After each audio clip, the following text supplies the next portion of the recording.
Good afternoon, Patriots. How are you today? I want to ask a question. How many people are better off today than they were 4 years ago? Judging by that response, we need a change in the White House, don't we, folks? Yes, we do. We need to get fired up and we need to work hard to make that happen. I have the privilege of introducing our first speaker. When I think of the congressman, I think of his wife Shirley, I think of family values, I think of a great, great conservative, a man that fights every day along with our Congressman Scott Ridgell in Congress for our conservative values. Randy started the Congressional Prayer Caucus up there, and he serves on several committees, and he's always fighting for the people, as does our Congressman Scott Ridgell, and those are the type of people we need in Washington, D.C. to support us. Please join me in welcoming my good friend, Congressman Randy Ford.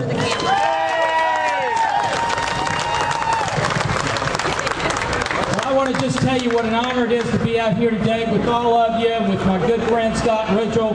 And I know you've got a lot of speakers, so I'm going to be brief, but I heard someone ask me just the other day, they said, do you think you have all the right answers? And I looked at him and I said, no, but we have the right questions. And let me tell you the difference in the two questions. Today there are voices across America that want to ask this question. How much is an American taxpayer entitled to earn before the government can take the rest of what he has and redistribute it to whomever they want to have that balance? If you look at what we're talking about, it's not funding government. It's taking money away from companies and people who have earned it and giving it to companies like Solyndra that we just want to have those dollars. Now the question we ask is an entirely different one. The question we ask is this. How much is the United States government entitled to take from hardworking taxpayers in America? And if you ask that question, you get a totally different answer. And when you ask the question and answer it, before you do, let's just remind people of this, because it's kind of like that proverbial frog that we put in the pot and we start turning up the heat and he never knows when it's boiling. I want you to consider a friend of mine, her name is Janet.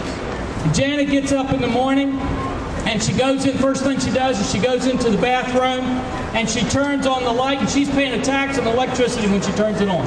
She gets in her shower and she's paying a tax on the water that's coming in. She's paying a tax when the water goes down in the drain. She goes downstairs to prepare her kids' lunch for that day, and the peanut butter and jelly and the bread she takes out of the shelves, she's paid a tax on. She then takes them to school, and on the way she's got to pull in and get some gas. On the back of her car is a tax she paid for the tag. On the windshield, there's a tax she paid for the sticker. When she pulls into that pump, she pays a tax to the federal government and the state government for the tax she goes in. She goes to work, and at lunch she decides she's going to go get her car fixed, and she pulls it into the repair shop. She gets to pay a tax on the parts that are put in the car when she repairs it. When she eats lunch while they're fixing her car, she gets to pay a tax on the lunch that she eats. On her way home that day, she decides she better call her daughter on her cell phone. She takes it out. Now she gets to pay a tax on the airwaves so that she can talk to her daughter. She pulls in the driveway, and as she pulls in the driveway, she looks at her house. It needs some painting and repairs. She looks in her car, needs some additional work done. But she stops at the end of the driveway, goes to the mailbox, and there is her real estate tax bill on the house that she's going to get to pay. She looks in her backyard at the boat she told her husband never to get. He hadn't touched for the last 3 years, and she's got a personal property tax that she gets to pay on that boat.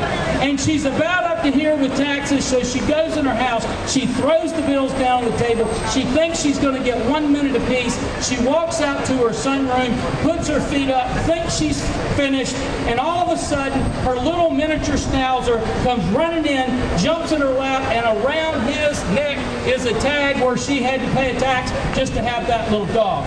And she says this, enough is enough. I'm tired of all the taxes. Now, I want to thank all of you for just saying enough is enough and asking the question, how much is the federal government entitled to take from hardworking taxpayers in America? And we've got the right question. Now we've just got to fight hard to make sure we implement the right answers. God bless you. Thank you for all being out here.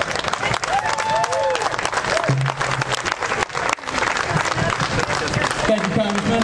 I'd like to take this time to introduce our speaker today, another speaker, Congressman Scott Ridgell. Scott's been misrepresented recently in the press, I know what a shock there, as supporting a tax increase.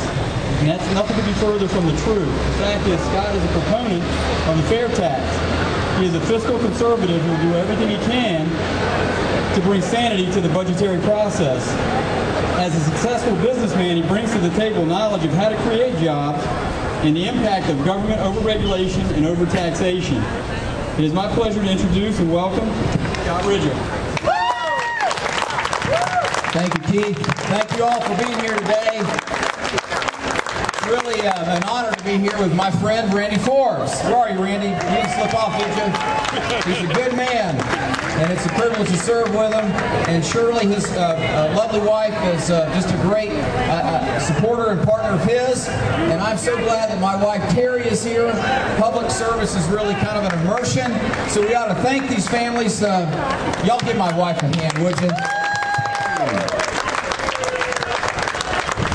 Waverly, thank you for the invitation to be with you today. I appreciate that. You're welcome. We're mindful, aren't we? First of all, that we're here today. We have the freedom to be here and speak our mind, speak our views, because brave men and women around the world are keeping this great republic safe. So to all the veterans out here today, all the veterans' families, our Blue Star families, and our Gold Star families, those who have given the ultimate sacrifice, thank you.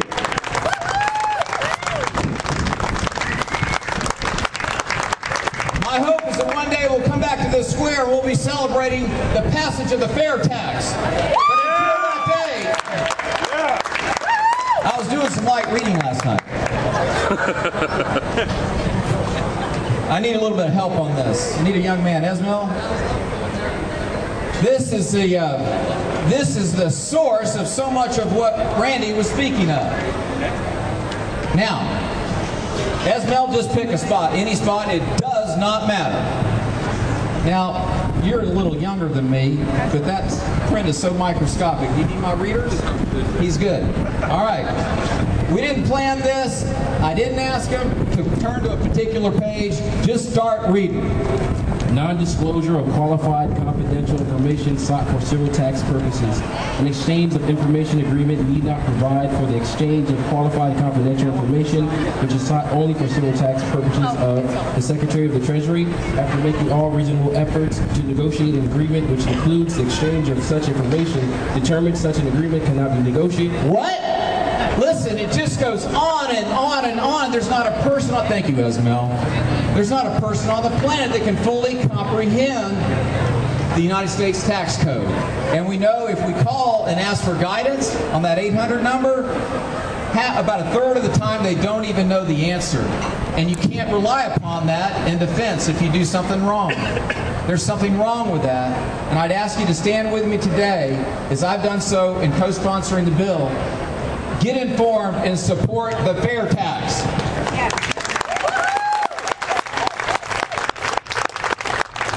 You know, leadership is about speaking about things as they are and bringing solutions to bear to the great challenges that are facing our republic. And I'm here today, and I listen every single day at every event. I pretty much say the same thing. And that this is a defining moment for our country. I believe that to my very core. The decisions that we make, we've got a window of about 3 to 5 years. I really believe this is a window to make really good decisions. And as I look at what our Republican Party has done, we're imperfect, but I tell you what, I'm so proud of our party, and I was proud to put my voting card into the voting slot there and press yes on the House Republican budget. Because it is the only comprehensive plan which addresses our country's fiscal situation. It may be imperfect, but let's look at this scenario. If I said to my friends, if we had the honor of having the President of the United States here today, and I said, Mr. President, we've got the House Republican budget right here. Now, sir, Mr. President, would you please put down on this same, piece of paper here, would you put down your plan, a comprehensive plan that's going to get our country out of this mess? He could not put anything down. There's nothing there.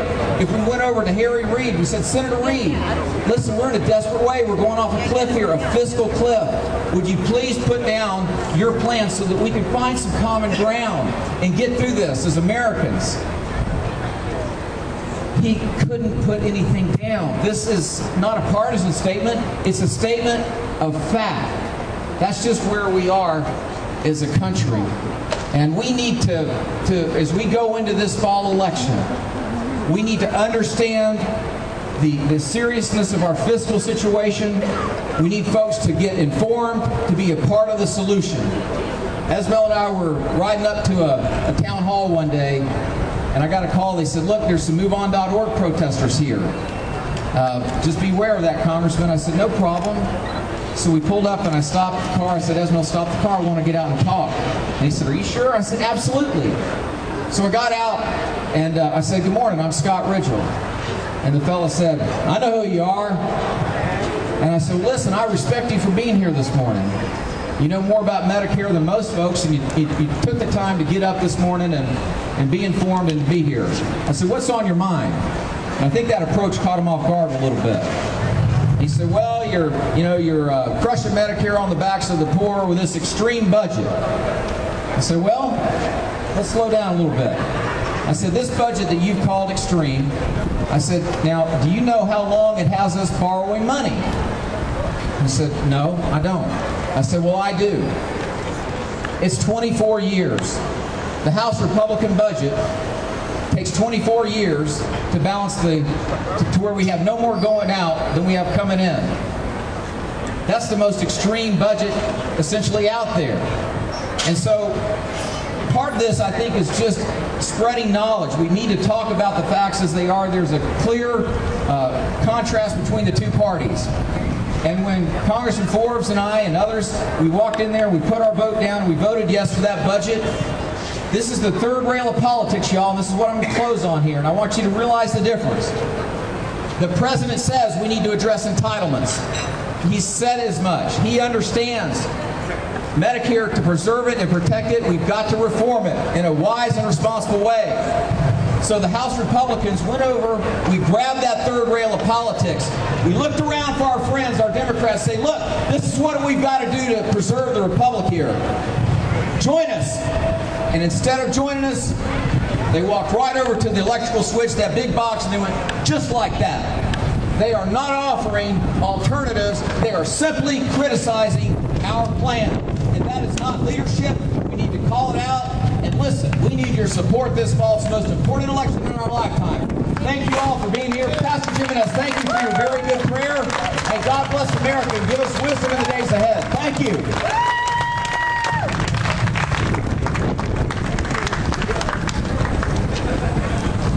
Okay, Lord. All right, Kristen. Thank you, Representative Ridgel. We are so proud to have servant leaders like you in our house, and thank you so much for being here today. My name is Kristen Cooper. I'm with 912 First Standing Patriots, and our purpose is to serve as the education arm of the Hampton Roads Tea Party. For those of you that aren't involved in 912 right now, we have 4 groups meeting across the Hampton Roads area, in Virginia Beach, in Portsmouth, in Norfolk, and in Chesapeake. The one in Lynn Haven area is working on the Virginia Constitution now, and they're vetting city council members and school board candidates, and they're all in a different place. And we're very excited when more people come aboard in the 912 groups, get with like-minded folks and discuss their liberty, because the truth is, if we don't know the root of our liberty, how can we possibly expect to share in the fruit of liberty? That is impossible. So I encourage you to visit our table, go learn about some of the events. We're having a big Patriots paddle on June 30th for those of you who want to fellowship with like-minded folks and enjoy the sun. We're also going to have a week celebration of Constitution Day. That's September 17th through 23rd. 23rd, and we'll have events going on then. So I encourage you to see how you can get involved. I want to share with you a really beautiful quote from Justice Joseph Story. He served on our Supreme Court from 1810 to 1845. I say that we need more men like him on our Supreme Court. This is what he said in his commentaries on the Constitution. The structure has been erected by architects of consummate skill and fidelity. Its foundations are solid. Its compartments are beautiful as well as useful. Its arrangements are full of wisdom and order. It has been reared for immortality. It may nevertheless perish in an hour by the folly or corruption or negligence of its only keepers, the people. I thank you people for standing for the U.S. Constitution, which is one of the reasons why we are here today. This is what we believe in. Thank you for all of the hard work y'all do every single day. I'd like to introduce a gentleman who we're very excited to have running for candidate for City Council in the Kempsville area of Virginia Beach. Yeah. Former chairman of the Republican Party of Virginia Beach and a great conservative, Mr. Chuck Smith. Thank you so much, Christian. And hello, Virginia Beach. This is the day the Lord has made, but He didn't make it for taxes. Right. There are some on City Council who believe that resource to taxes is their first choice. Resource to taxes is their second choice. Resource to taxes is their third choice. For me, it's not my first choice, it's not my second, it's not my third, it's my last choice. And only then, if you can rip it out of my closed, cold fingers. Yeah. We do not need tax increases in Virginia Beach. We need people supporting the people of Virginia Beach. Yeah. You know, it's about time that we have leaders on council who believe that we do not need to raise taxes.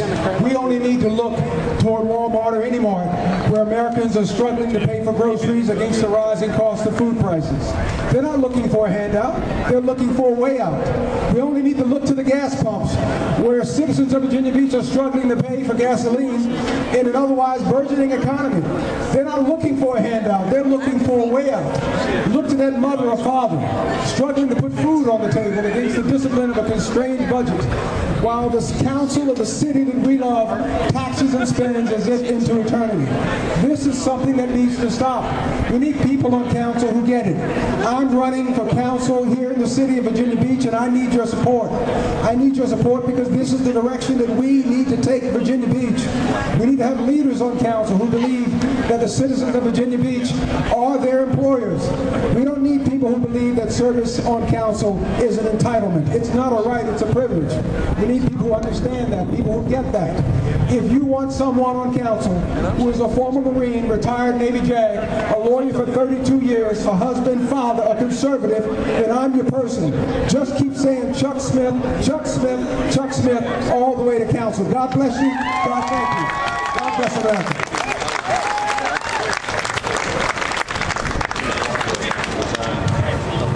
Jeb, you go ahead. Going up. Hello, everybody, and what a glorious day for patriots to be together for the same reason. Yeah. We're here to make a statement and to come out with the truth and the facts about the spending, our government, our local government spending, and our federal government spending. It's no longer time for you to stay home and just watch it happen. It's feet in the street time. Now, we know also that there's been an attack, a war on women waged by the Democrats last week. Well, they're telling us that if you don't stay home and take care of kids, that you can't be a productive citizen, or if you do, that you're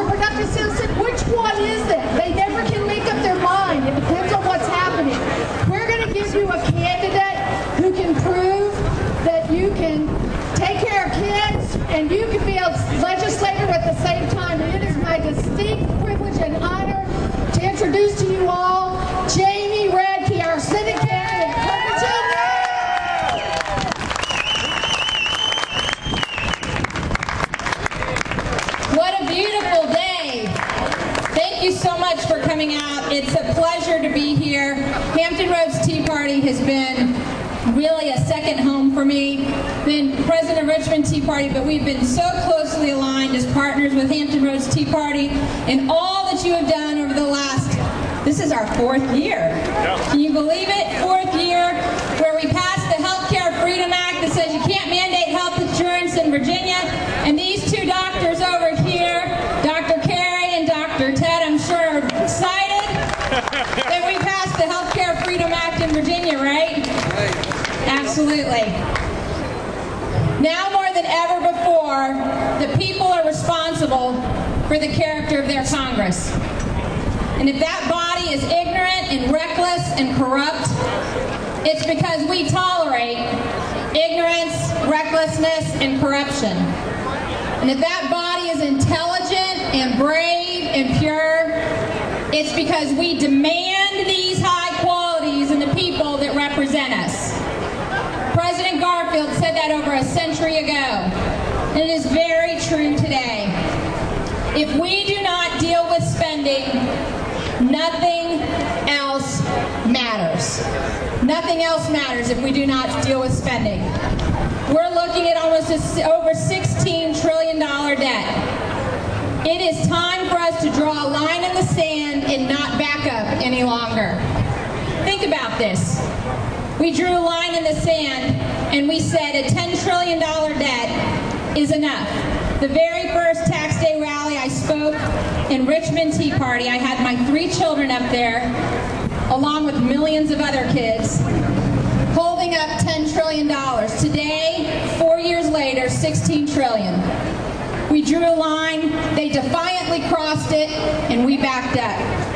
We drew another line and we said, you will not mandate health insurance. You will not come into our homes and tell us what products we must buy and order us around. We sent millions of people to Washington, D.C. to say no. And what did the liberals do? They defiantly crossed the line. We backed up. We keep drawing a line, and the liberals and progressives and even many in the Republican Party continue to cross that line. How about in California, where it is now against local ordinance to have a home Bible study in your home? What happened to religious freedom? How about in Carolina, where the mother sends a turkey and cheese sandwich to school, and the government has deemed that that is not healthy any longer, and confiscates the sandwich and substitutes it for chicken nuggets? How about the fact the government comes into your home and tells you what light bulbs to put in your home, how to flush your toilet, and how to build a deck? We draw the line and we back up. Friends, this year in 2012, we must draw a line in the sand, in which Ronald Reagan was very good at doing, and saying enough is enough. Enough is enough. Our Constitution still matters in this country, no matter what Nancy Pelosi says or even some of our Supreme Court justices say. Our Constitution still matters. This election is about determining the role and the scope of the federal government in your life. This election is about whether or not we believe in a constitutional republic, or whether we are going to take a speedboat over to European socialism. I'm running because I'm not worried about my child's future. I'm worried about the next 24 to 48 months. I'm worried about the present for us and our families and our children. It takes diligence, passion, commitment, and determination to fight for what you love. A constitutional republic, and for our liberty. This campaign is about liberty. It is about our liberty, and it is about the liberty of our children. It is a true gut check time for us as Americans. Anytime we have faced moments in history that have been daunting, whether it was the Founding Fathers, You know, you think about Virginia, the birthplace. In Virginia, during the ratification of the U.S. Constitution, Patrick Henry actually argued against the U.S. Constitution for two fears he had.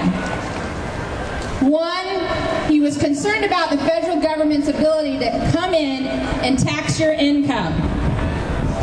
And they said that will never happen. The federal government would never come in and tax your income.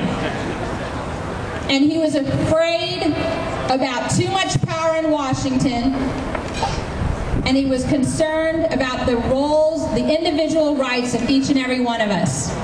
Had it not been for those founding fathers here in Virginia that stood firm, they passed and ratified the U.S. Constitution by only 10 votes, with an insistence that we have a Bill of Rights. They knew, just like we know, that liberty is important. And we need a constitution to enshrine those. So this year, 2012, do not grow weary. We've worked hard the last 4 years, but we have got to draw that line and keep moving forward to protect our Constitution, to protect our liberty, and to protect our family. So let's leave here and let's go send a message. Thank you. Thank you, Jamie. Mr. Robert Dean. All right, this is one of our locals. We're going to talk about some local tax issues right now. Who likes to talk about local taxes? Yeah. The only person I know that wants to talk about local taxes is our Mayor, Will Sessoms. Right? He wants to raise them. Good afternoon. My name's Robert Dean. I'm chairman of the Tidewater Libertarian Party, and I have just a few brief remarks today, and I hope you'll pay attention to them. Because if you do, you get $5 and a bottle of whiskey from me. 236 years ago, our Declaration of Independence threw down the gauntlet to British tax tyranny, and our republic was formed. That same type of 21st century revolt is long overdue today, as our local, state, and national governments have taken spending to a new dangerous high, a level that is almost irreversible, a level that's going to bring America to its knees. And when our elected representatives say we need more money, we need to push back and say, no, you don't. You're not spending wisely what we give you now. So why should we trust you with any more? Enough is enough. Enough is enough. The U.S. tax code now has something in the order of 77,000 pages. Obviously, no one person or even group of professionals, including those at the IRS, can possibly know all the rules and regulations. That puts everyone at risk of selective prosecution.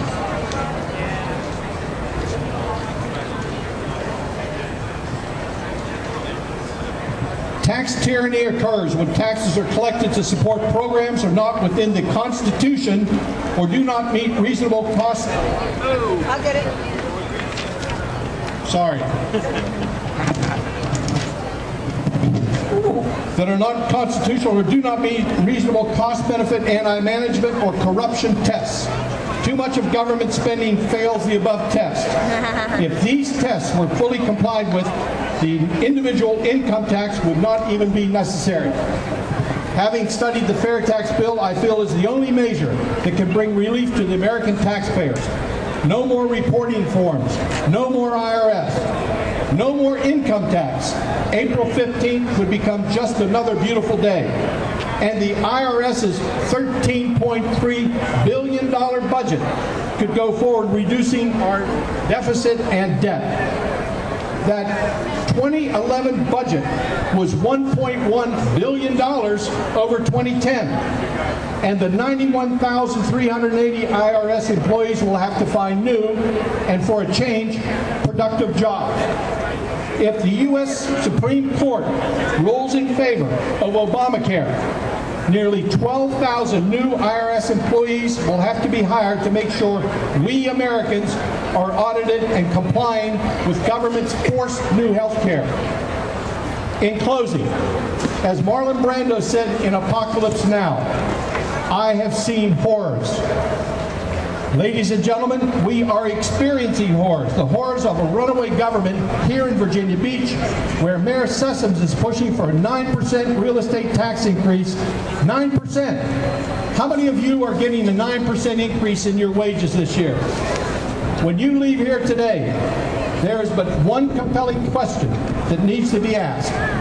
What are you going to do to stop the leaks of this sinking ship we call this republic? And for beach residents, will you tell Will Sessoms and City Council no new taxes and fees? Will you roll over and play dead? The choice is yours. I'm hoping you'll say no new taxes, no new fees. Can you say that? No new taxes and no new fees? No new taxes, no new fees! Thank you very much, and now I have the pleasure of introducing our next speaker, a very good dear friend of mine, who hopefully will bring change to City Council. Our next mayor in November, Mr. Rick R.K. Kowalowicz. And Rick, we have but one message for you. No tax hikes. Thank you, Robert. It's very kind of you to say that. By the way, I've known Robert a long time, and I don't know how many people know him like I know him. This is a great American. He loves his country as much as anybody I've ever seen in my life. Please give a warm applause for Robert, because he's a wonderful American.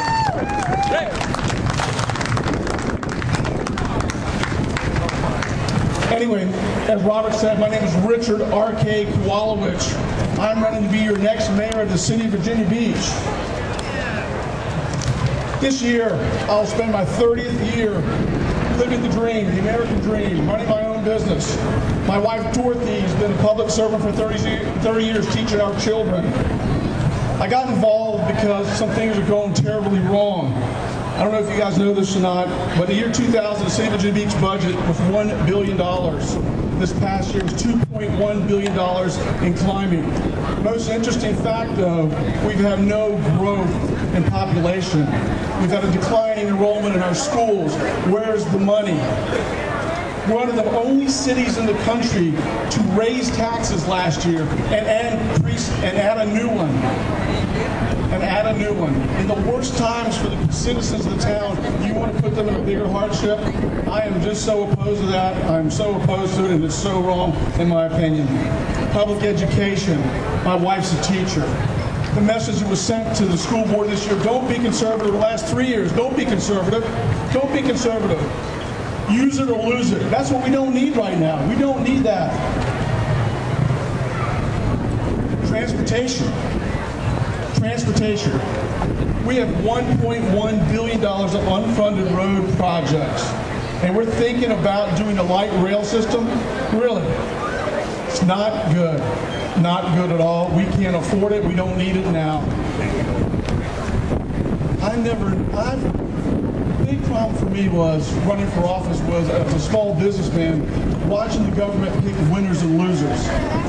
Picking winners and losers. I'm not seeing that anywhere in our Constitution, the federal side, state side, or on the local side, where the government has the right to pick winners and losers, and I'm totally opposed to it.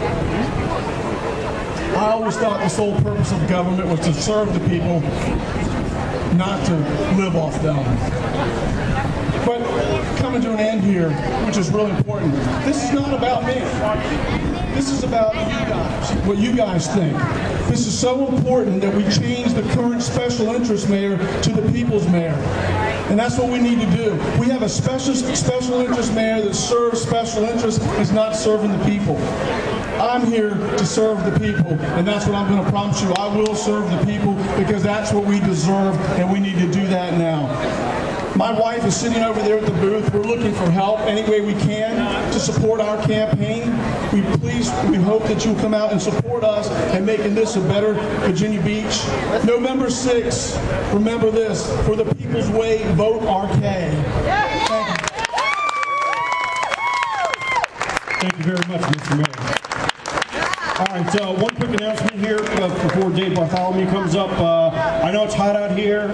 Stay hydrated, please. We got some coolers with some cold water right out here in the crowd. Just feel free to dip in and get yourself a bottle of water. So, without any further ado, Mr. Dave Bartholomew. Thank you, Tom. How's everybody doing? Are we hearing a good message this afternoon? No taxes, no fees, no public-private partnerships.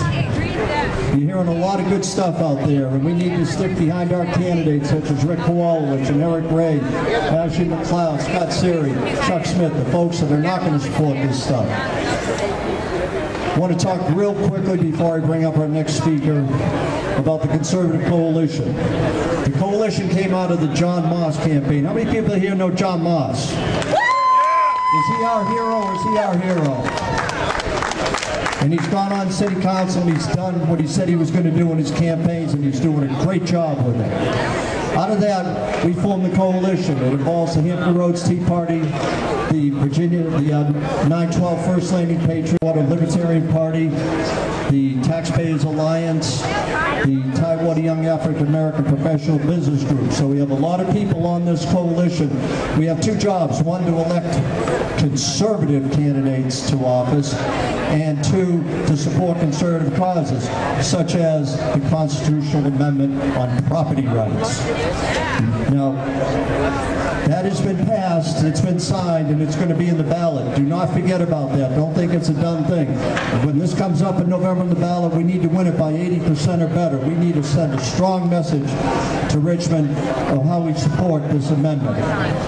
The next speaker is a good friend of mine. This gentleman worked as hard as anybody. He is a great conservative. He's been in the state senate for several years. He chairs a couple of committees. But the thing that this gentleman did is he took the eminent domain by the horns. And Wade, I got plenty of time. We're way ahead of schedule, but thanks for the heads up. So we took the bull by the horns when it came to eminent domain. Not only did this gentleman sponsor the Eminent Domain Act, but also the supporting legislation that got it out of the Senate. Now, the House had a little bit easier because it passed overwhelmingly in the House, but it took a lot of hard work by a lot of people around the state to get it out of the state Senate on a 23-17 vote and over to the House. This gentleman has worked hard. He's a great family man. He and his wife, Suzanne, they're great conservatives. Please welcome the state senator from Harrisonburg, Virginia, my good friend, Senator Mark Overjay.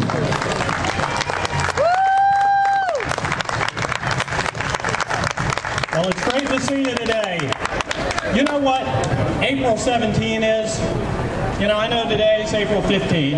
April 17 is the day we stop working for the federal government and for local government and for the state government and start working for our families. It is Tax Freedom Day. That is the day that we have paid all of our taxes.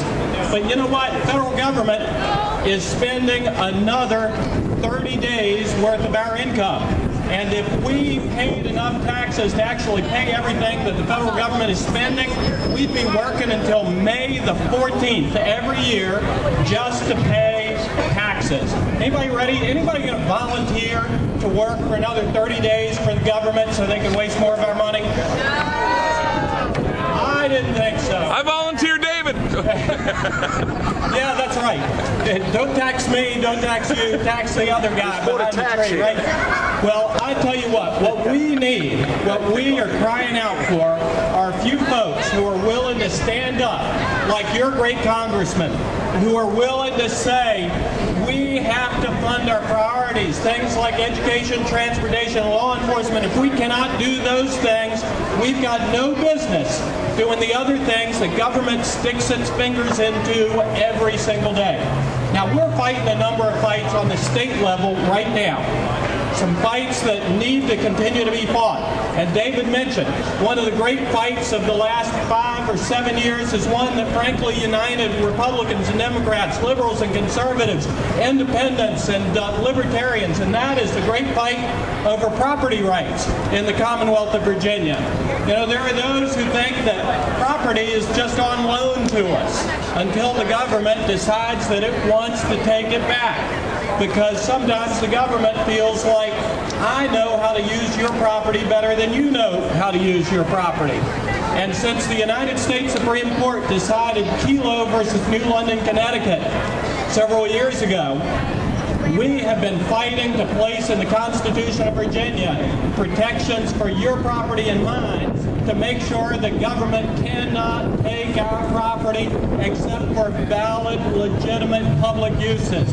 And this year, we finally got that constitutional amendment through the House and the Senate, and it is going to go on the ballot this year thanks to the efforts of Rob Bell over there from the House of Delegates. Stick your hand up there, Rob. And many others who have fought hard to make sure that Virginians' property rights are protected. But we've got to protect other rights as well. We've got to protect our right to work laws here in the Commonwealth of Virginia. Anybody agree with me on that? You know, right now, they are under attack. They are under attack from Washington, D.C. And that attack is going to continue. We've got a $2.7 billion construction project going on in Northern Virginia right now. And you know what an unelected body has done is said, we are going to take bids for the Metro line extension in Northern Virginia only from union shops. Only from union shops. That's $2.7 billion of taxpayer money that is going to go to out-of-state union-controlled shops. Anybody think that's a good idea? It is an outrage. It is an absolute outrage. And we are going to fight to keep that money here in Virginia and make sure that we don't voluntarily spend that extra 10 to 20%. That's $250 to $500 million more of your money and my money that we're likely going to have to spend just for the privilege of having out-of-state union contractors build this huge project here in Virginia. It is an abomination, and we are going to put a stop to it. Let me ask you one final question. What do you think of the efforts of our Attorney General, Ken Cuccinelli, in fighting health care? Our Attorney General is fighting some of the great fights of our day. Health care. He's fighting against the EPA, which is rolling in and is threatening to shut down our coal industry in Virginia and is fighting to undermine our right to work laws. And you see, these are fights that are going to need to be continued. And I'm going to be running for Attorney General next year so that I can continue to fight those fights. But they are also the fights that embody what it is that we're fighting for this year. And they indicate how important it is that we elect Republicans to the United States Congress, that we elect a conservative to the United States Senate, and that we elect a conservative Republican to take back the White House this November. Ladies and gentlemen, it is all about freedom. It is all about freedom. You know, in the natural course of human events, freedom, once lost, is seldom ever regained. And every time our state government or our federal government rolls back freedom just a little bit more, and make no mistake about it, paying a little bit more taxes, that's a little bit less freedom for you and me. Every time it's rolled back, the chances of us being able to reclaim that portion of our freedom is undermined, and it's going to be very difficult.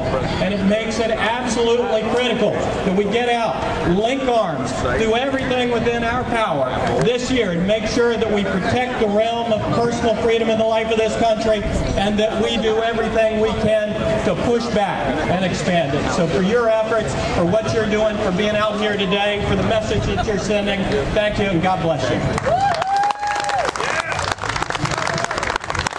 Big round of applause for Senator Mark Obenshain, please. What a great, great conservative message. We have a very, very special presentation. I'm going to call the Vice Chair of the Hampton Roads Tea Party, Keith Freeman, up here. Keith?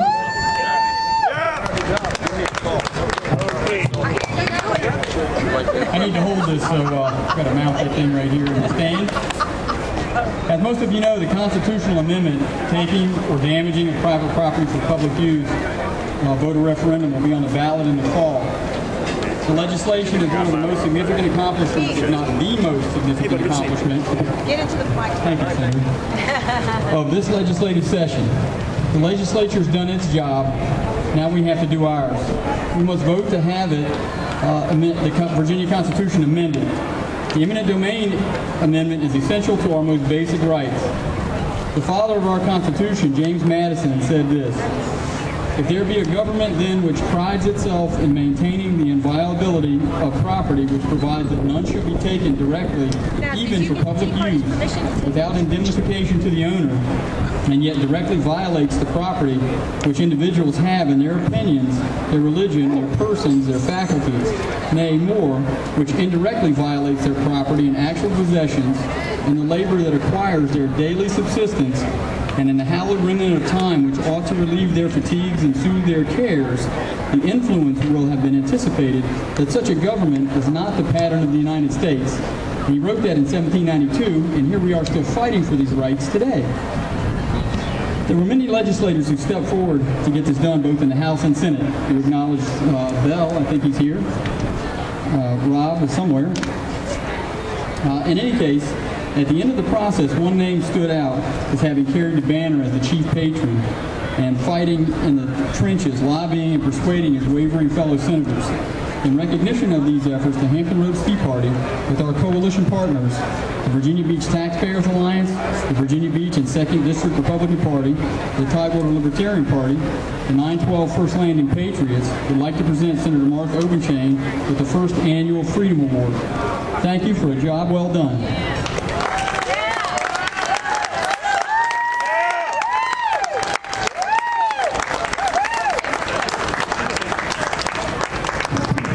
Just say, first of all, thank you very much. This is a real surprise and a real honor, and frankly, there are an awful lot of people, including Delegate Johnny Joanno. Believe it or not, in the devil, given the devil is due category, Senator Tree Deeds, who actually did an awful lot to make sure this goes on the ballot, and Rob Bell as well for his efforts to get this on the ballot. You know, what you all do and what the Tea Party has done and what many constitutional conservatives have done is highlighted the constitutional importance of this. We actually, believe it or not, had a Democratic state senator who stood up on the floor of the state Senate 2 years ago and said, folks, this is property rights. Property rights, folks. The last place in the world that property rights belongs is in the Constitution. Can you believe that? Did you hear that? It's been a long time since I had civics, since I had American government, but it hadn't been that long since I read the Constitution. That's exactly where it belongs, and that's exactly where we're going to put it. So thank you so much.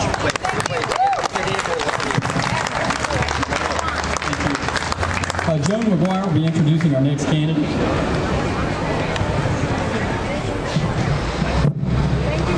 John Amaral, please come up. John Amaral is a conservative candidate for City Council in Norfolk.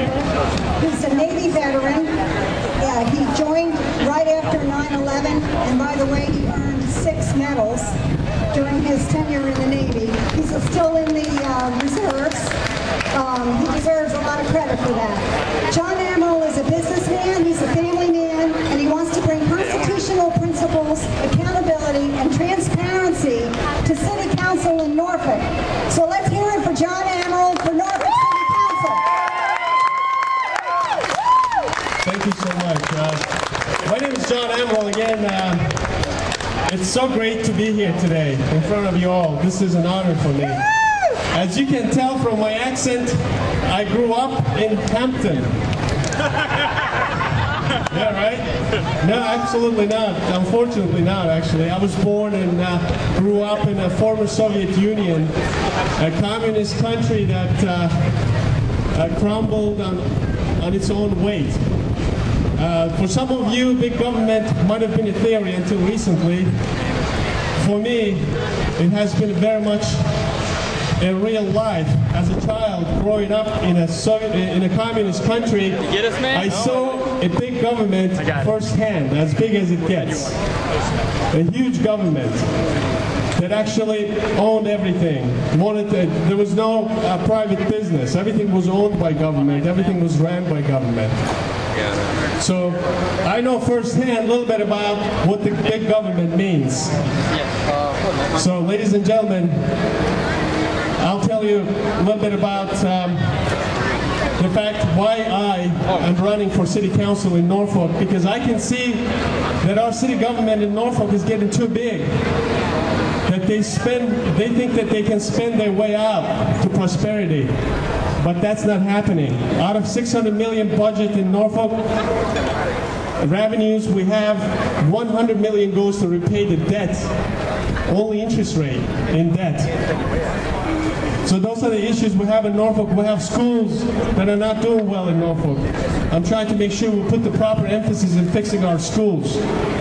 I'm trying to make sure that we audit our government, making sure that we eliminate all the wasteful spending. I'm trying to make sure that in Norfolk we can come up with a term limits for everybody, for city council members, for mayor, for sheriff, for everybody. I believe in term limits. Ladies and gentlemen, I want to quickly thank my wife over there. She's standing by. She's been a great help in this campaign for me. And my son, 3.5-year-old. I want to thank the Tea Party for everything you do. You're trying to make sure that government doesn't get too big and out of hand. You're trying to preserve America the way it is, the way we have known it. You're trying to make sure that our constitutional principles are honored.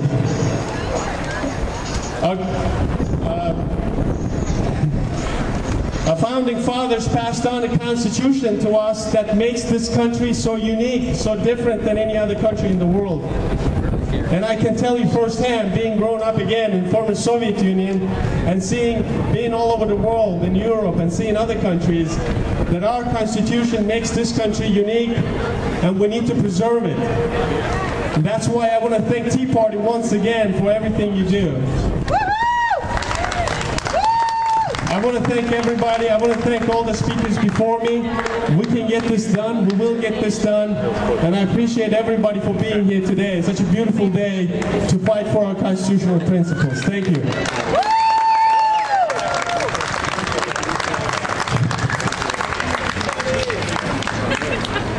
Thank you, John Amaral. One other quick announcement here again. Just a reminder, we have the water out here that everybody can get a hold of. Also, we've got tables all the way around for the various candidates and organizations. Please take some time after this to go by and visit the tables, pick up some information, get involved. So anyway, all right, Deb.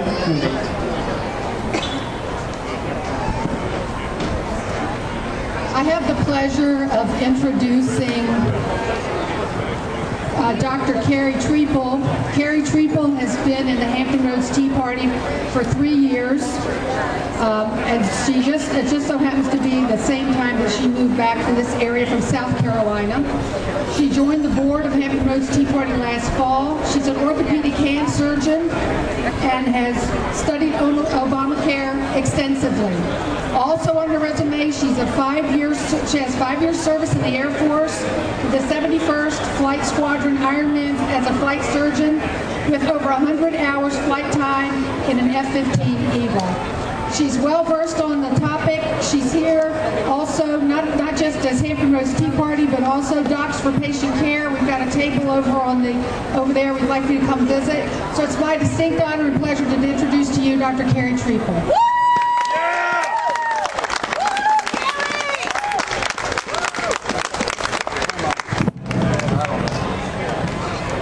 Good afternoon.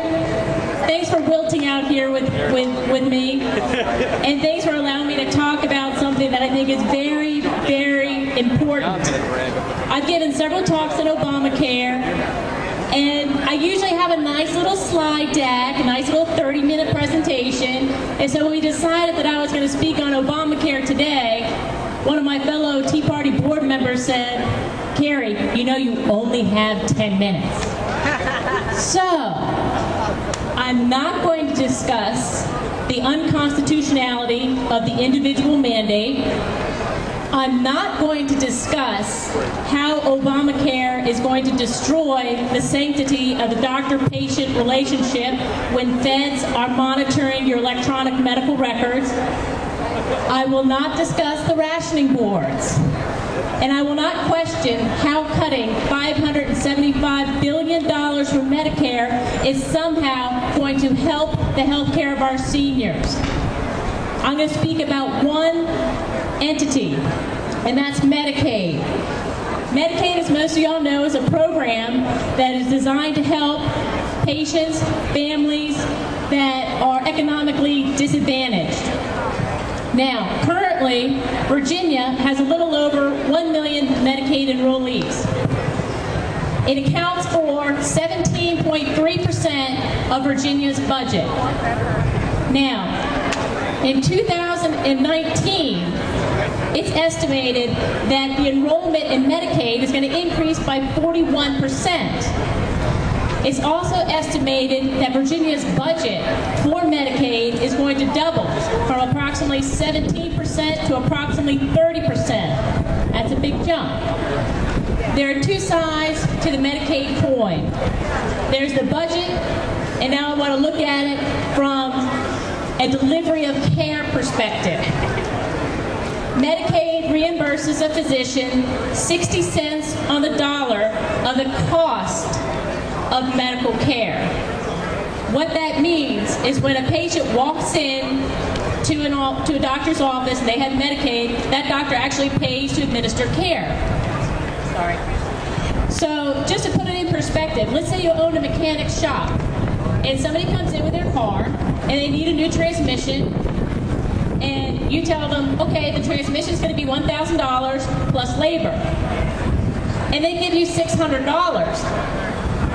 Well, you might be able to absorb the cost of that particular transmission, but what about if 20% of the clients that come into your mechanic shop say, we're only going to cover 60% of your costs, and we're not going to give you anything on your labor?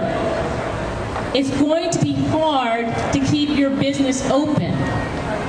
It is for this reason that we see many physicians, they have to limit the number of Medicaid patients that they see, or they have to not see them at all in order to keep their medical practice open. So now returning to what's going to happen in 2019. We increased Medicaid enrollment by 41%. We double Virginia's budget, and physicians are still not getting reimbursed for their costs. First off, how are we going to pay for the increase in the budget from 17 to 30%? Well, if you look around, you're going to see it. We're going to have to increase taxes in order to increase the budget for Medicaid. Second off, what I want to point out is that even though we may raise taxes, we may raise Medicaid enrollment, and more people may have a Medicaid insurance card, patients won't have the access, they won't have the health care that they need. This is a nice ploy by our current administration to say that everybody will have health insurance. Health insurance does not translate to health care. They're two different things.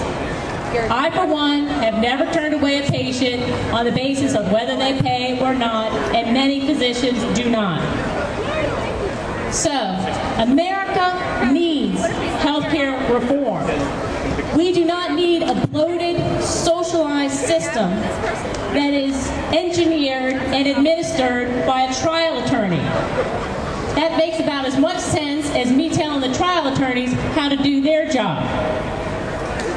Now, along those same lines, I want to share a true story that happened this week to someone very dear to me.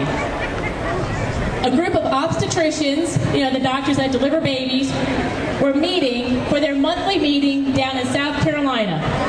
They discussed business matters and so on and so forth. What they found out at that meeting is that their malpractice carrier is going to drop them. They are no longer going to have malpractice insurance. Why? This particular practice has never lost a malpractice suit that has been brought against them.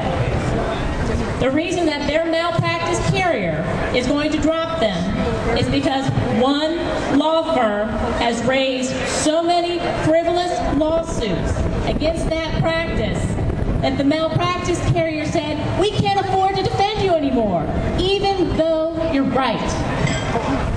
Now, South Carolina, their third largest county, will no longer have obstetrical care at all. The practice is having to move. So, why don't we hear about malpractice reform? It may be because approximately 50% of Congress come from a law background. We need malpractice reform on a state level. We also need insurance reform. We need to divorce insurance from being tied to employment. That would take a lot of the pre-existing health condition issue away. If you move, your insurance goes with you. If you change jobs, your insurance changes with you. Or not changes with you, it goes with you, excuse me. But you won't hear a whole lot about malpractice and insurance reform, and I would suspect it's because the lobbying forces in Washington don't want us to hear about it. I am here today as a surgeon. I care about my patients. I see problems on the horizon with being told how to practice medicine. I know how to take care of my patients best. My friends who are physicians know how to take care of patients best. We don't need rationing boards telling us how to do it. We don't need federal employees telling us how to do it. And we certainly don't need budget-busting Obamacare to do it. It's simply...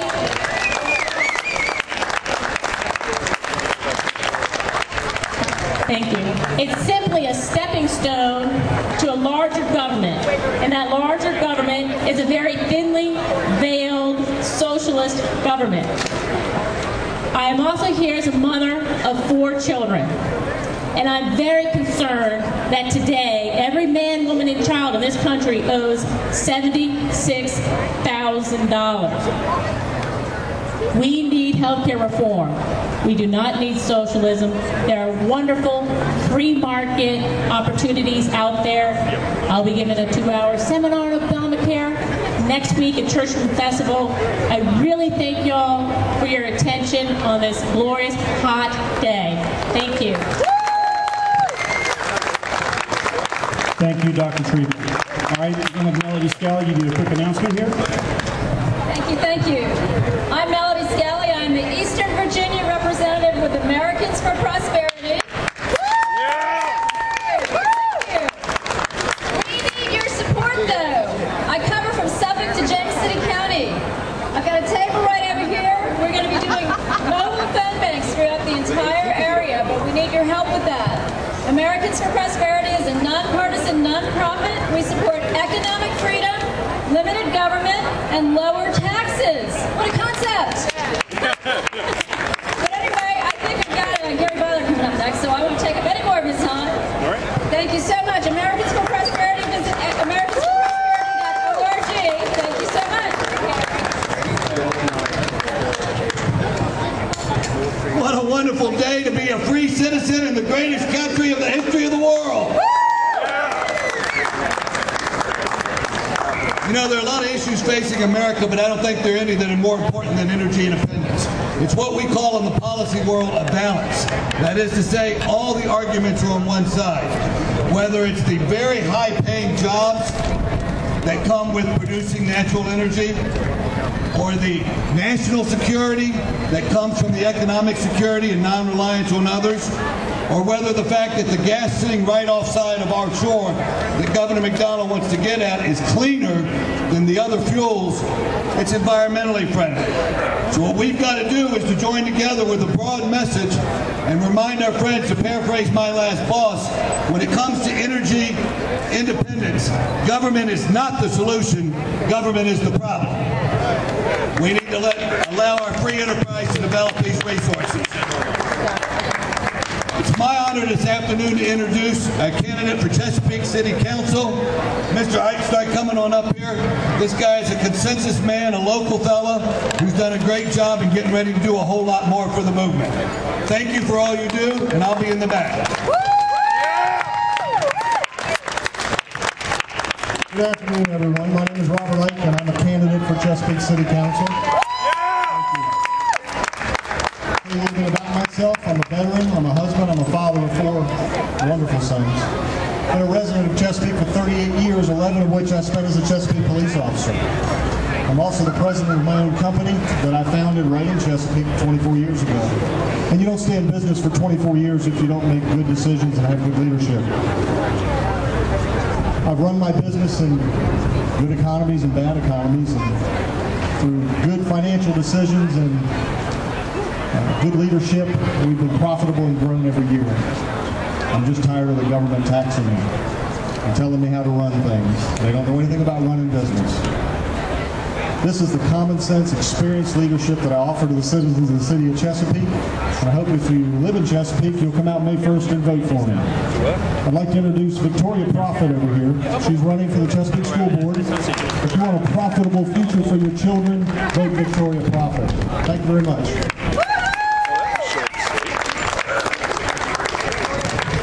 Thank you, Councilman Knight. All right, Ms. Wagley, I think you have an announcer here. Go ahead. Thank you all so much for coming out. I just want to say what an amazing day that God has made for us to exercise our freedom to say we've had enough. So give yourself an applause. Thank you so much. Woo! You look awesome. I also want to say that having a natural-based tan is the best way to protect yourself against sunburn, so you won't have to sit in the shade anymore. You can be out here with me. My friend Debbie is holding up one of my favorite quotes from Thomas Jefferson. A government that is big enough to give you all that you want is strong enough to take all that you have. So think about those words on Election Day, because government doesn't need to fix you. We need to fix government. Now, the person I'm going to introduce next, or should be saying the two that I'm going to introduce next, are our biggest and strongest allies on City Council in the city of Virginia Beach. The two of them work together as we work to support them to protect our property rights and keep our government under control. The irony of today is right here. It says dedicated to the people of Virginia Beach by Amada Hoffler. I wonder how much of our tax dollars actually had to pay for this. Amazing irony. But at any rate, the two gentlemen, John Moss and Bill D. Steff, I have known them for quite some time. They are amazing men. They keep our taxes low and they fight for our freedom every day. Thank you so much, John Moss and Bill D. Steff. Please come on up.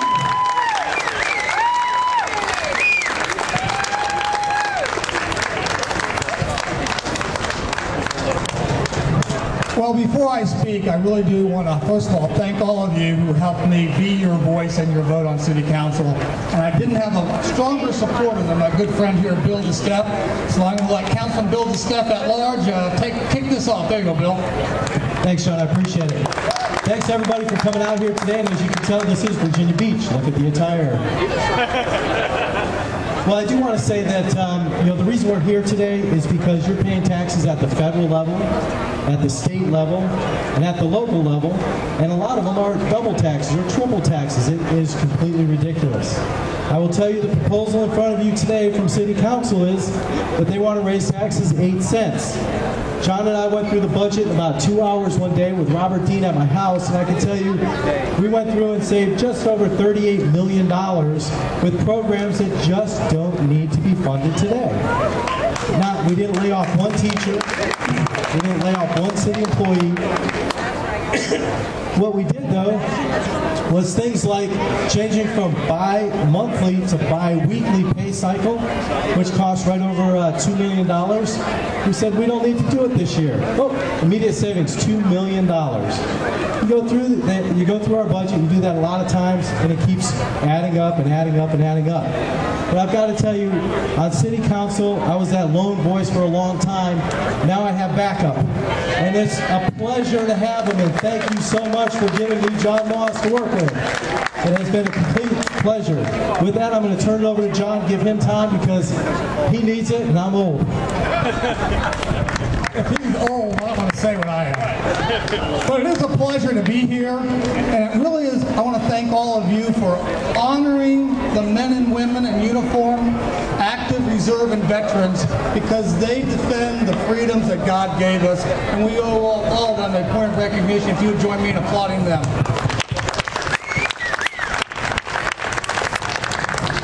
I think all of us know, the founders knew that when the yoke of government at all levels, that's federal, state, and local, and you don't have any money to save for your own prosperity, no people are free when you don't have disposable income with which to live your life with.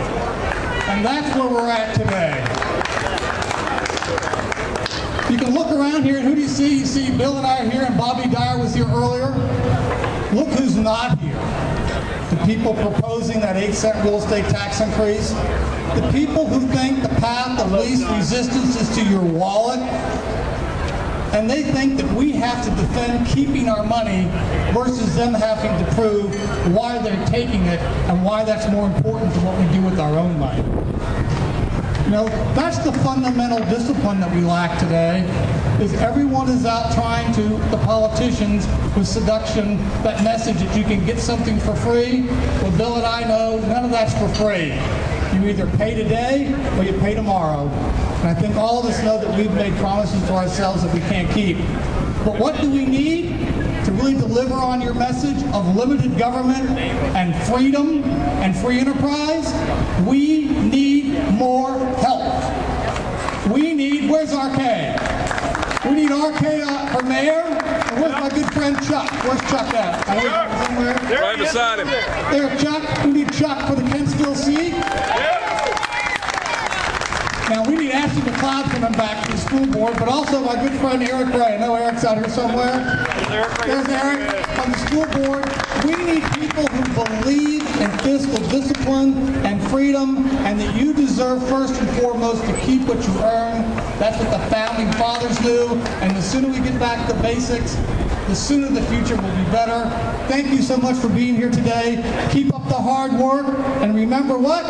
To get a better government, we need new faces on City Council, and that's your next mayor, R.K. Kowalewicz, and Chuck Smith, your new Kensville Borough Council member. Thank you so much. Eric Ray. Thank you, Councilman Moss and Councilman to staff. All right, we have Mr. Dane Blythe coming up next. Come on up, sir. Thank you. Good afternoon. I'm the current chairman of the Virginia Beach Taxpayer Alliance. And who thinks that we need more council members like John Moss and Bill DeStefano? I agree. And who thinks that we need a tax increase in Virginia Beach in this budget season? Boo is right. We definitely do not. So if you think those things, I would like to invite you to any of the Virginia Beach Taxpayer Alliance meetings, which are on the 4th Saturday of every month. In fact, we have Dr. James Cook will be a speaker at the end of this month on the 28th, and we have a lot of other good, exciting speakers coming up as well. So you're all invited to come to that. It's a great breakfast for $5, and they're a lot of fun, and everybody learns a great deal. So it's my pleasure to introduce our next speakers. Both are running for school board. One who is running for re-election, another a gentleman who is running for the first time from Centerville. So if you would give me a warm round of applause for these conservatives, Ashley McLeod and Eric Ray.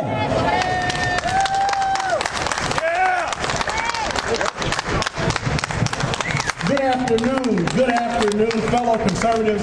It's a wonderful day to be here. Thank you so much for the wonderful introduction, Dane Blythe.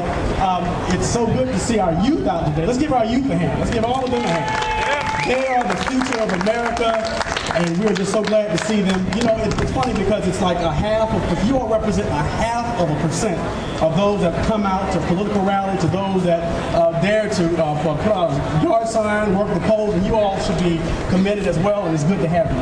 Well, I'm Eric Ray. I'm running for the Centerville seat of school board here in the great city of Virginia Beach, the greatest city in America, and I have been blessed to have the endorsement by the Conservative Coalition, and let me just first start off by saying I am a conservative. I'm a true conservative. I believe in family, freedom, and faith. I do not believe in spending money that we don't have, and in the words of my good friend Uncle John Moss, we need to live not beyond our means. But let me say this to you. Let me just say this to you, and I just want to be brief. I want to talk to you and nobody else now, okay? Now, what I believe is that we've got a $40 million budget shortfall. $40 million are taken out of our schools. And, you know, and it's not the school board's job to ask for the tax increase. And if I want school board today, I would say that I would not support asking you, the taxpayer, for a tax increase. I think it is wrong, and I think the onus is on the city council, and I'm glad that we got people like John Moss and Bill DeStefano speaking up for us, and Chuck Smith and RK, they're going to be speaking up for us, so that we won't have to ask you all for a tax increase because it's not possible. Come on, let's get, yeah. Let me say this, one of one of our campaign promises is that we want to take a look at our schools. Now let me ask you a question. How many of you all have stayed on business at Embassy Suites? How many people have ever stayed on business at Embassy Suites? Anybody? Anybody? Is this thing on? Well, I'll say this. You know, we spend a lot of money on our school buildings. On our school buildings, we spend Taj Mahal money on Taj Mahal school buildings. And let me ask you what, and let me tell you why I say that. Because if you go into a Embassy Suites, you're in the Embassy Suites, how many of you are going to get in that room and you're going to say, let me bust open my laptop and let me start doing work? What's the first thing that's going to happen? You're going to go right to the bed and you're going to be very comfortable. So such as our schools. Our schools are big Taj Mahals. And I'm not saying I want to get back to one-room schoolhouses. I'm not saying that whatsoever. But what I am saying is that we need to be conservative in our spending on the building of our schools. And I'm proposing a cookie cutter. Same design for elementary schools, for high schools, and for middle schools. Every time you sit down at that table, at the architect table, and you begin to draw out that line, what happens is that cost is going up, and God forbid we make any adjustments to it. When you make the adjustments to it, it's more money. Who gets that bill? The taxpayer. Every last one of you, we get that bill. I am not for that. I'm for the cookie cutter design, and I want to see spending go away. Now, let me say this as well. I'm against bullying. Bullying is a big problem in our schools, and we have to address that issue. And I'm working with Senator Marco Bacchino on some legislation, hopefully trying to combat the gang problem. So our students have got to learn that bullying is not okay. Bullying is not going to be tolerated on my watch, on the school board. And let me say to you all today, I am the only conservative from the Centerville district in this race. I'm the only conservative, so I would like your support. I like your prayers. Now let me say one last thing, and I'm done. I'm being too much of a Baptist preacher today. Let me say this, and I'm done. I am instituting a 12 by 12 program, and I'm not. But the 12 by 12, I need 1,000 people to donate $12. Now, what does that say? That says that I am loyal to you. I am loyal to the citizens. 12 by 12. If I can get 1,000 people to give me $12, that's $12,000 that we can raise for this campaign, which means it's a grassroots effort. And I tell you, let me tell you how I know this works. I worked on John Moss's campaign. We were outspent over half. We were outspent over half from the big business people, and we won. We carried a predominantly African-American precinct, CTAC. We almost carried it. And we sent John Moss, where is he sitting there? He's back on the city council seat where he belongs. Thank you, ladies and gentlemen. I need your prayers. I need your support. November 6th, we're going to put a conservative on that Centerville school board seat. Eric Ray. Thank you. God bless you. God bless America. Thank you. Just say it. Just say it. Thank you, Eric. Hello, everybody. I'm Ashley McLeod. I'm currently sitting on school board as one of your at-large representatives, and I'm running for re-election this November. Why am I serving on school board, and why are schools important to me? Well, education is the economic engine for our future.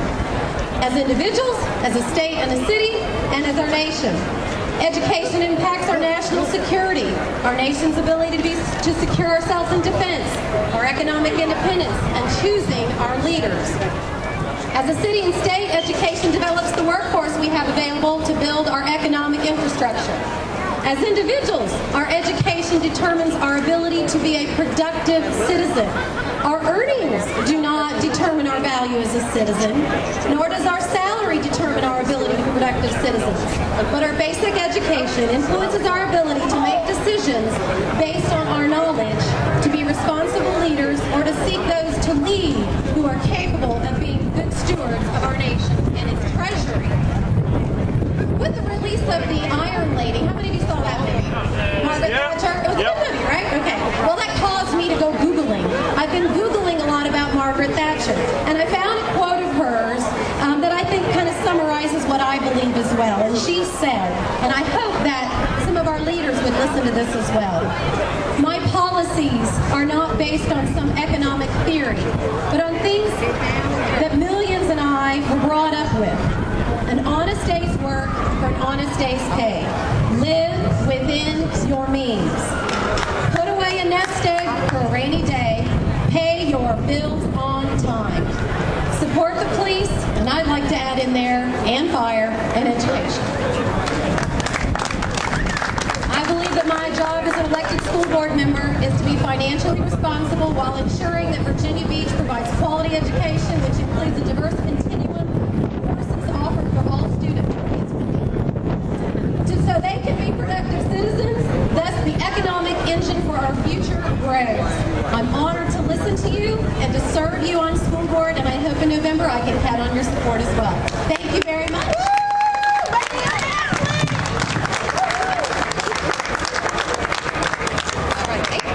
I'm back.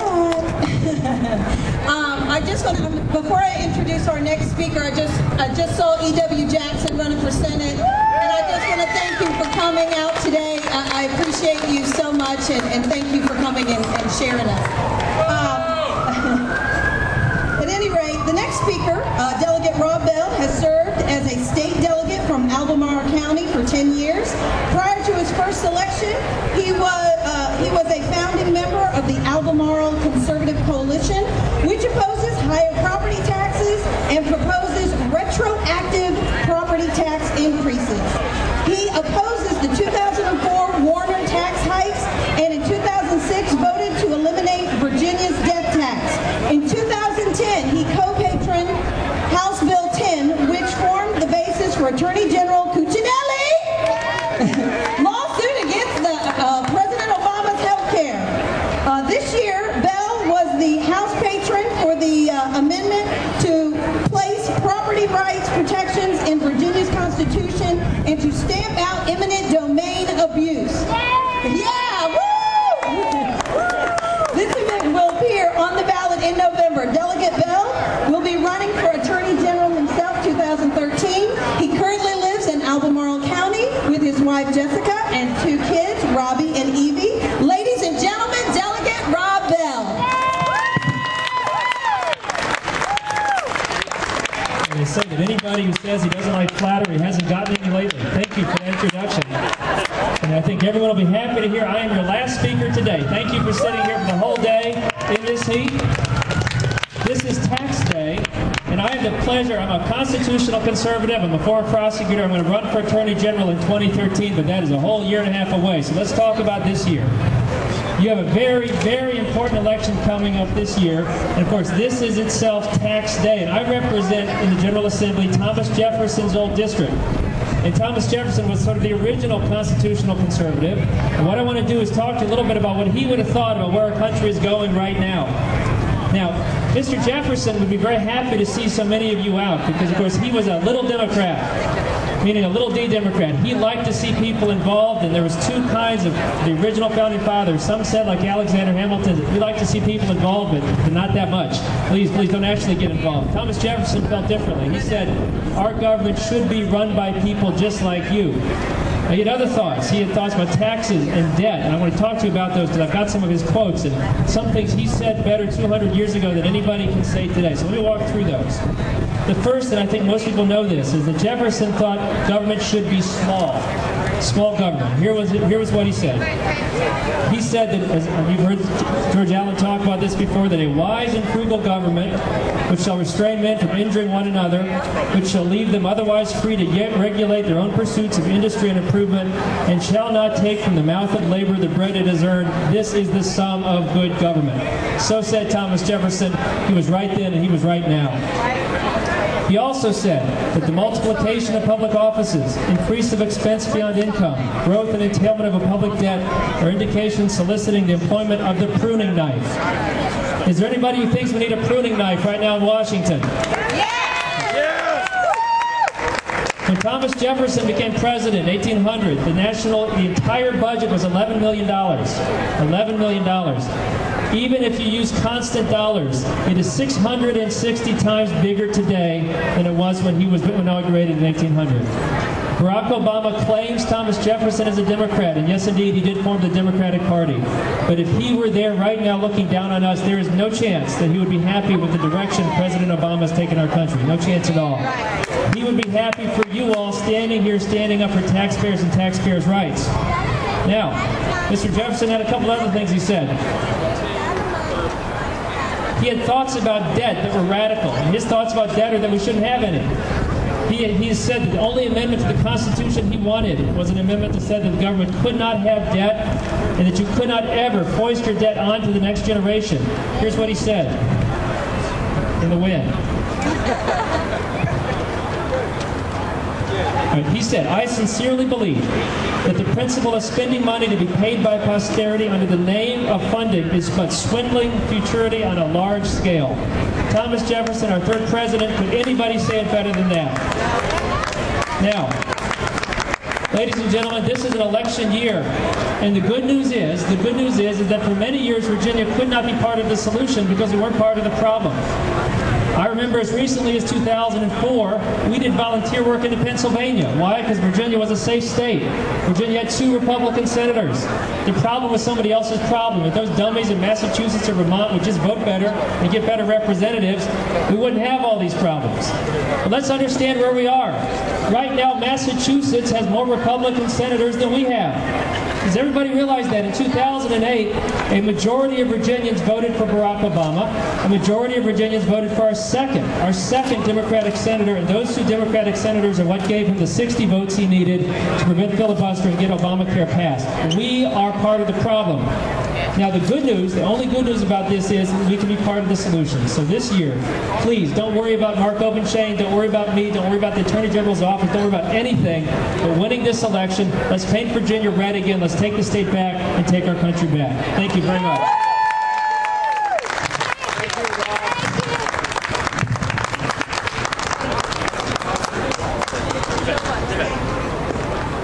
Okay, I get to do the wrap up here, kids. So, oh, I'm not. Oh, get over here. I didn't even see you. Get over here. I'm not doing it. He is.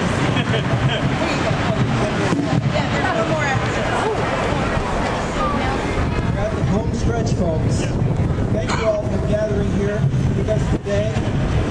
It is good to see your support for the Tea Party, your Tea Party, and your sense of duty and love to this nation.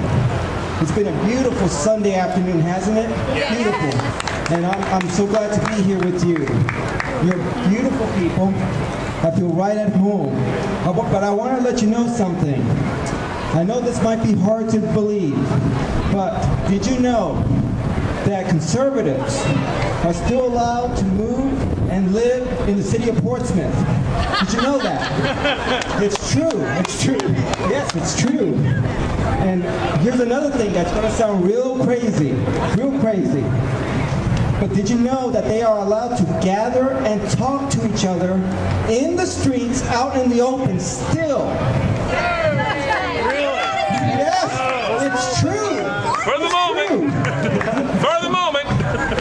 And they have not stopped them yet to this day. So, yes, Virginia, there is a growing Tea Party in the city of Portsmouth. And if it can exist there, then it can exist anywhere in this nation. Every city, every town, every village, it can exist anywhere. And that is a message that we can all hope. That's a message that we can all believe in. 6 days from now, on April 21st, 2012 at 10 a.m., the Portsmouth chapter of the Hampton Roads Tea Party will host Dr. Carey, who you just saw a few minutes ago. And she will be discussing the impact and implications on Obamacare on our healthcare system. I had the privilege of seeing that presentation, and it was hard. I mean, it was really scary. The details that she could not go into, she will be able to do it at 10 o'clock. There is a Tea Party table over there where they have flyers on the information concerning it. It will be starting at 10 and it will be over at 12. She is on call, so she probably will not be able to stay long after the presentation. So I hope that you will be there. We will follow this up with a movie called The Agenda. It's a documentary that outlines the systematic degradation of American society over the last century. The film provides background of the men, women, and movements dedicated to undermining the Republic in the hopes of ushering in a more repressive form of governance in the style of socialism and communism. This documentary is a very sobering tale of how things have progressed to create the society we face today, and from that which existed in the early part of the 20th century.